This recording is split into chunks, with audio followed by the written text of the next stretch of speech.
Morning friends, আজকে রান্না করছি আমি কড়াইতে কালো জিরা, কড়াইতে পাঁচফোড়ন, কাঁচা লঙ্কা ফোড়ন দিয়েছি।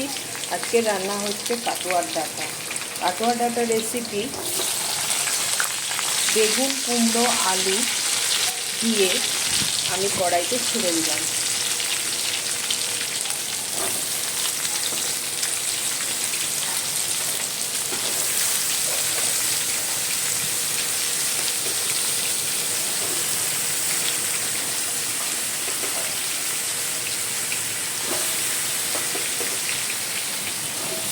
কড়াইতে আমি দিয়ে দিলাম, দিয়ে এবার আমি নাড়ব।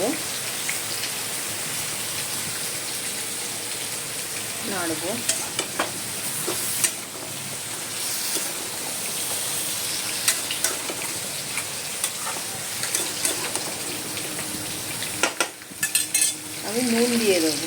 নুন দিয়ে দিলে ইয়েটা আপনাদের তরকারিটা একটু মজে যাবে। আমি নুন দিয়ে ঢেকে দেবো। নুন দিয়ে দিলাম।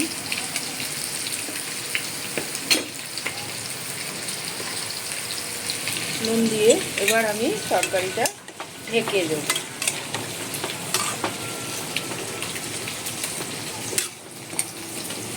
তরকারিটা আমি ঢেকে দেবো। তারপরে একটু মজে যাওয়ার পর আপনাদের দেখাচ্ছি। এই নুন দেওয়ার পর এরকম হয়েছে। এরপরে আমি দেবো হলুদ দেবো। হলুদ দিলাম। হলুদ দিয়ে নাড়বো।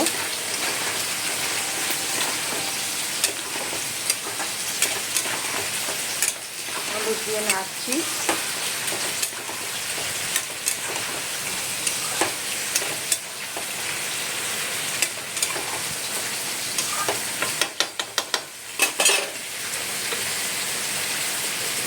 দেবো জিরের গুঁড়ো।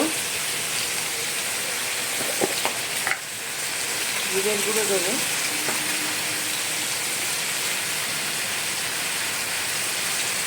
দিয়ে আবারও নাড়বো।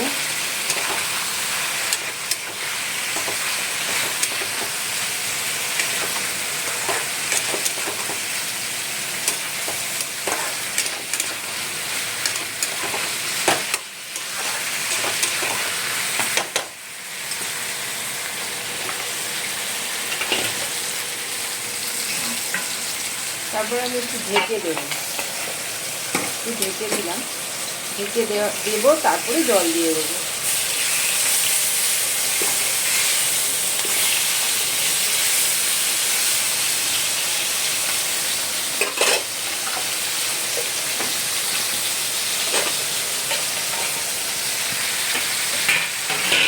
তুলে একটু নেড়ে আমি মাছের ডিম ভেজে রেখে দিয়েছিলাম, পেঁয়াজ, কাঁচা লঙ্কা, হলুদ, নুন দিয়ে, সেটা দিয়ে দেবো।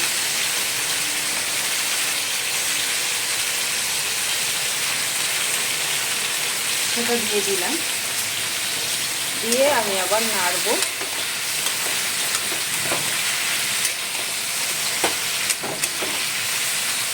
নাড়লাম।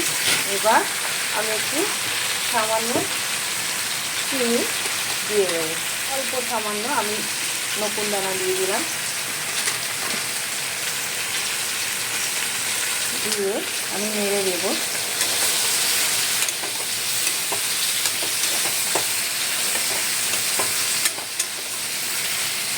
এবার জল দিয়ে আমি ঢেকে দেবো।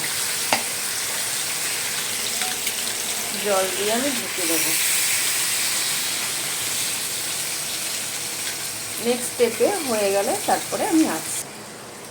কেমন লাগলো বলবেন। রেডি হয়ে গেছে কাটোয়ার ডাঁটা, বেগুন, কুমড়ো, আলু আর মাছের ডিমের বড়া ভেজে তার মধ্যে দিয়ে দিয়েছিলাম। সেই দিয়ে একটা তরকারি মতন বানিয়েছি। আপনাদের কেমন লাগলো লাইক, কমেন্ট, শেয়ার করবেন, আমার পাশে রাখবেন, সাথে থাকবেন। সবাই সুস্থ থাকবেন। Thank you.